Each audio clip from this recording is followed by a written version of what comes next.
ধন্যবাদ। ঢাকা ৮ আসনের জামাত মনোনীত প্রার্থী অ্যাডভোকেট ডক্টর হেলাল এখন পর্যন্ত বাংলাদেশ জামাত ইসলামী তাকেই মনোনয়ন দিয়ে রেখেছেন এবং উনি মাঠে ময়দানে কাজ করে যাচ্ছে।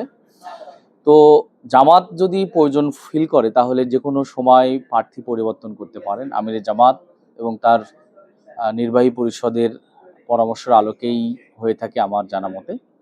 তবে ইসলামী ছাত্র শিবিরের জনশক্তি থাকা অবস্থায় নির্বাচন করার সুযোগ আছে কিনা এই প্রশ্নে এতটুকু বলতে পারি যে ইসলামী ছাত্র শিবির যদি চান আর কি, তার কার্যকরী পরিষদ আছেন এবং কেন্দ্র সভাপতি সহ তারা যদি পরামর্শর ভিত্তিতে অনুমোদন দেন সেটা ভিন্ন কথা।